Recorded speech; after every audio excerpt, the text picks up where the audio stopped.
Hello everyone and welcome to Good Morning Greece, a podcast mini-series presented by Pangolin, the conservation podcast.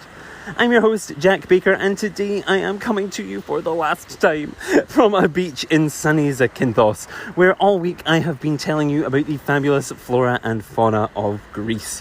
As I say, this is the last episode and I've loved this. We'll talk about, kind of recap it all at the end, but just for anyone who hasn't been listening so far, we've talked about ecotourism, we've talked about mammals, we've talked about plants, we've talked about turtles, and today we are going to be talking about the birds and the bees. No, not that type. We will not have those jokes here. We are going to be talking about the literal birds and the literal bees of Greece, because there are some fabulous stories and conservation messages associated with them. So I thought, why the heck not? We've talked about everybody else. We've talked about big things, small things, whatever. Time to talk about the things that fly through the air. Why not? The swimmers of Greece get too much attention. Let's talk about the birds. And so yes, let's start with them, since we've mentioned them. There are over 450 species of birds that have been spotted in Greece. There are 350 which are spotted regularly. And so there's a huge diversity of birds here in Greece. It's an incredibly important spot for them for a number of reasons.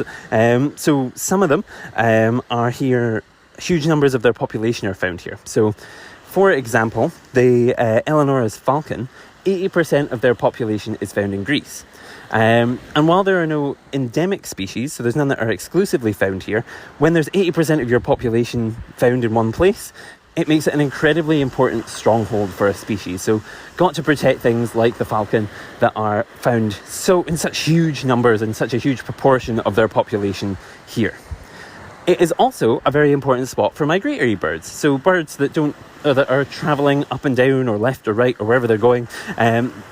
Greece is found right on the intersection of Asia, Africa and Europe. So wherever these birds are going, this is a fantastic stop-off point for them. There are 10,000 islands, so much to choose from, lots of beaches to enjoy, clubs, bars. No, they need to come here to stop over on their migratory routes. So it's an incredibly important spot for those types of birds as well. Now, but despite the fact it's incredibly important, there are threats to birds here. Things like tourism kind of affecting kind of lights and misguiding and doing this and doing that and clearing the beaches and kind of making it difficult for nest sites or hotels clearing nests or whatever it is. These are huge issues for birds. But good thing is that a lot of hotels, as we said in the ecotourism episode, are doing good supportive work. So go to a hotel like the one I'm staying at, where they've got signs up saying, we will not clear birds' nests, we'll not do this, we'll support nature, we love nature, we value nature. So there's things you can do to help protect the birds despite the threats. There's also threats of agriculture, things like pesticides being used, which that can kill the birds. There have been intentional poisonings of things like falcons here. So all sorts of stuff going on to be aware of. But the good thing to rest assured of is that there are incredible organisations like the Hellenic I always forget this. I always would say Hellenic Orthodontist Association. That's wrong. That would be teeth. The Hellenic Ornithologists organisation who is kind of working to protect the birds of Greece. So they're doing fantastic, amazing work to make sure that they stay safe. Now, of course, birds, like every other animal here in Greece, feature in a lot of history and myth and legend. There are huge numbers of stories which contain birds, which help us to value and understand birds. Things that they're, again, used as punishments, used as rewards, used as all sorts of tools by the gods. And so I thought I'd tell you some of that as well. Now we've got the conservation-y stuff out of the way, let's talk about some of the myths and legends. So perhaps the first one, who should we start with? Let's talk about the national animals first. Why not we talk about the national birds of Greece? The first, of course, is the little owl. The little owl, which you may have seen, it's a very iconic image of Greece. It's this little owl, funnily enough, with big round eyes, often associated with the goddess Athena. And the reason for that is that it is the symbol of knowledge and of discovery and of curiosity, all of these things that Athena stood for, and all of the things that Greece stands for as well. Of course, the owl is a perfect representation of this because it can see very well in the dark. It can guide you through the darkness, through the night, to the answers that you're looking for. So a fantastic, I think, representation of knowledge. I love it. We've had in our house, since my parents visited years and years ago, we've had one of these owls hanging, an Owl of Athena, or an Owl of Minerva, if you're perhaps more familiar with the Roman canon. So yes, a fantastic representation. These little owls, they're not creatures of myth. Don't worry, you can see one in real life if you want to. They're found all across Europe. And so yeah, a fantastic representation of knowledge and the journey for knowledge and truth. You'll also find a number of other species are important to Greece. One of the kind of other national birds, if we can call it a bird, I'd call it more of a mythical legend, but a bird nonetheless, is the phoenix. The phoenix is associated with Greece because it is a symbol of endurance, of power, of strength, and all of the kind of trials and tribulations that Greece has gone through over history. And I think that's it's a good combination, isn't it? An owl for knowledge and a phoenix for endurance. A fantastic, wonderful combination of things. Now, those are the national animals. There are also other myths and legends about birds, of course. They appear in all sorts of things. There's perhaps a short one I can tell you to start us with. The story of Cygnus.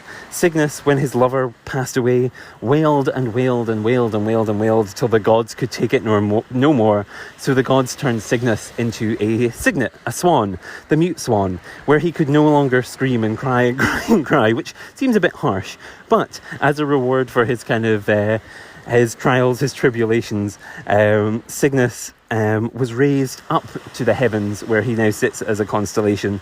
And the cygnet, the swan, the baby swan, is now named after Cygnus still to this very day. So incredible little story for you just to get us started on the myths. You can also find birds in the story of Heracles. A lot of you will probably, a side note, a lot of you will more call him Hercules. Hercules, I think, is the Roman name. Heracles is the Greek name, despite the fact that in the popular Disney film, he's Hercules. I think apparently in real kind of Greek mythology, he is Heracles, which is quite interesting. Well, in the story of Heracles, he has to undertake 10 tasks, which does get extended due to unfortunate coincidences, but 10 tasks originally that will win him his freedom and cleanse his soul from a crime that he has committed. And one of those tasks are going to fight the, I always pronounce it wrong, Stymphalian, I think, birds, which are huge crow-like animals with huge claws and huge kind of sharp beaks, almost like they're made of metal. They're indestructibly kind of nasty and big and scary birds. And these birds attack Heracles. They swoop down, and it's incredibly difficult for him to fight back and combat the animals because he is sinking into a swamp at the time. He's waist deep in water. He's trying to climb out, fight birds, not sink. All of this going on around him. It's very, very stressful. But eventually he manages to get out, and using a tool crafted by Hephaestus, the god of the kind of forge, who kind of creates all the weapons for the gods, he shakes a loud kind of rattle created by him, by Hephaestus, and it scares the birds away. While they are fleeing, Heracles takes the opportunity to shoot them down with arrows that have been poisoned with the blood of the Hydra, killing them instantly. Which is quite an interesting challenge, a bit different from some of the other ones. That one's just straight violence. Usually we have some kind of myth behind them. That's just straight violence. But these birds, some of them survive. Don't worry, the conservationists out there, some of them do survive, and they go on to play a role in the story and the journey of Jason and the Argonauts to go and collect the Golden Fleece. So they do make it out, some of them, and they do go on. Some of the other birds, who else is a bird of myth that we should talk about? Oh, Hera. Hera has a bird that is associated with her, the queen of the gods, the queen of heaven. Of course, she would have a regal bird, and her regal bird is the peacock. Now, the reason that Hera has a peacock is actually really, really interesting. So, when she was married, of course she is married to Zeus, and much like the story I told you last time, she often caught Zeus having affairs. And there was once she caught Zeus having an affair with a beautiful, incredible woman named Io. Now Io was kind of wonderful, was fantastic, and dependent on the version of the story, to kind of quell the jealousy of Hera, either Hera turned her into a cow, or Zeus, to hide her from Hera, turned Io into a cow. Whatever happens, Io ends up as a cow. And to stop Zeus from reproducing, because he was not the most fine of gentlemen. He was known he could transform into animals himself, so he would have transformed himself into a cow and still cheated on Hera. To stop that from happening, Hera gave Io the cow to her lovely friend and monster Argos. Now Argos had 100 eyes, and those 100 eyes were used to watch Io at every step of the way. She couldn't escape, there was no getting away, even though, I mean, she was a cow. She wasn't moving anywhere particularly gracefully, but they needed those 100 eyes to make sure she couldn't escape. Well, over time, of course, Zeus started to feel a little bit bad. He started to feel a little bit awkward. Oh, I've had an affair again. And now the woman's being punished by my wife. Oh, kind of feels bad. So what Zeus did is he sent one of his sons, Hermes, the messenger god, to try and free Io, the lovely Io. And what he did was he sent Hermes, and Hermes blinded all 100 of the eyes of Argos, and then killed the monster that was guarding Io. Io escaped, gets away. However, poor Hera is left then with a dead Argos. She's devastated, she's upset, and to represent his beautiful, incredible eyes, she turns those eyes into the feathers of the peacock, which still look like they have 100 eyes looking at you today. So I think a fabulous, beautiful story all about peacocks, that and their foundation and their beginning, which is wonderful and interesting. And I think another kind of great representation of myth, a great kind of start to the story of a bird, and another way to make you fall even more in love with nature, like you did with the plants yesterday. I think that's all the myths of birds I wanted to tell you.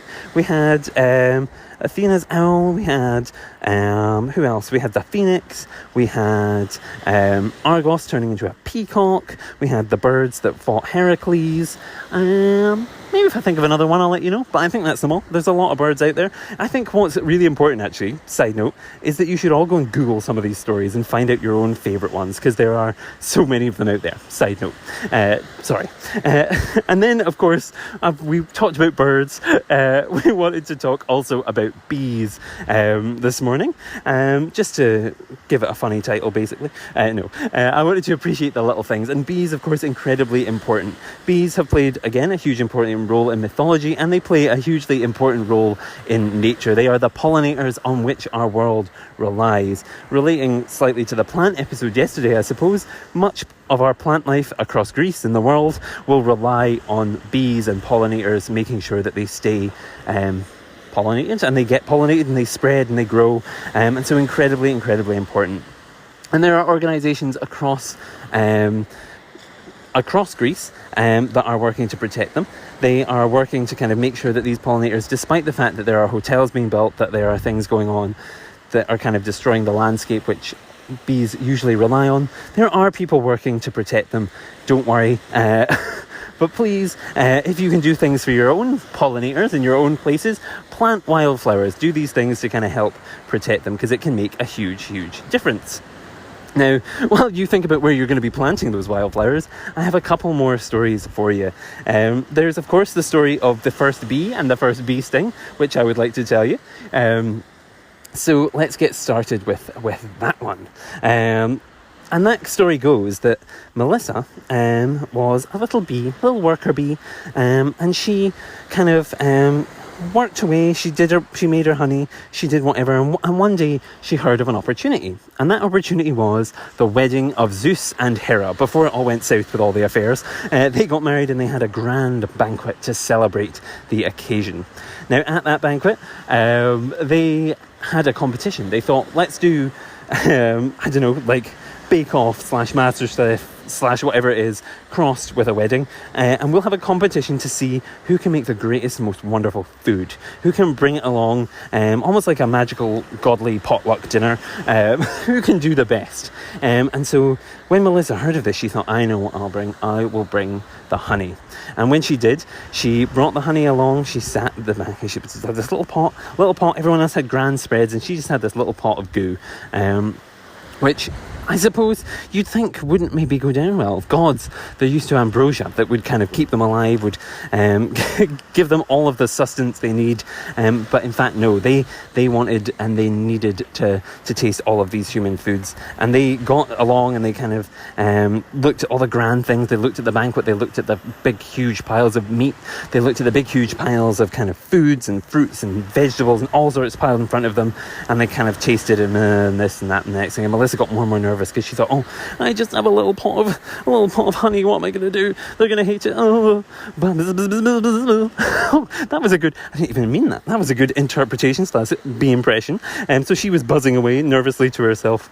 And eventually Zeus came along to poor little Melissa, and he dunked his finger in the pot of honey and he tasted it. And Zeus smiled. And he laughed and he thought, this is different. Is this ambrosia? Has she somehow cheated the gods? And so Zeus looked down at Melissa and said, Melissa, what is this? How have you created this godly thing? What is that? And she said, my Lord Zeus, this is honey. This is honey. I made it myself. And Zeus says, I don't need to taste anymore. Hera, taste this. This is the winner. And so, as her reward, Zeus turns to Melissa and says, Melissa, I ask of you, you can have anything you want. What would you like from me? I can grant you any wish. Which I think, genie in a bottle moment, what would you ask for? What would you want? What would you do? It's a challenge. And so Melissa thought, what do I do? She thought, well, I know what I'm gonna ask for. So she looks up at Zeus and she says, Zeus, I this is a lot to ask for, but I'm very nervous, and I think I try and make the honey, and I make so much honey, but even that small pot that you've just eaten, it took me so many months to make. What I need is for you to help me by giving me friends, by giving me lots more bees, and by giving me protection. You've given the scorpion a sting that can burn, the wasp a sting that can destroy and kill. I have nothing like that. I am just a poor little bee. I have nothing to help produce the honey that I make. And Zeus looked down at Melissa angrily, and she became nervous, and he said, how dare you ask me, the god of all, to give you the power of life and death? That is a power reserved only for certain things. To ask for such a gift is ignorant, it is rude, and it is asking too much of me. And Melissa thought, well, but you said I could have anything. And Zeus looked more and more angry, and so he cursed poor Melissa, and he said, Melissa, all you can do is produce this honey. That's all you will do. You will produce the honey from now on for me, and what in punishment, I will give you a stinger. You will have the gift that you desire. You will have a thing that could grant life or death, could punish those who try and steal from you. But if you use it, you too shall die. You sting, and your entire insides will be pulled out of you. And so that is how the bee got its stinger.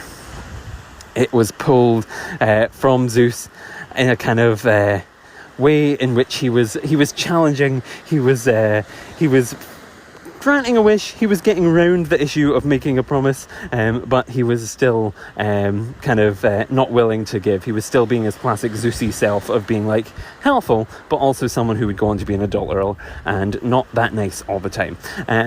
So an interesting story nonetheless about how the bee got its stinger. And the bee goes on in Greek myth to mean so much. I think it's Aristeus is the Greek god of bees and honey, and kind of he features in a lot of myths. He plays a prominent role in the story of in some versions of the story of Orpheus and Eurydice, where Orpheus has to go down into hell to rescue the soul of Eurydice after Aristeus accidentally kills her or is responsible for her death.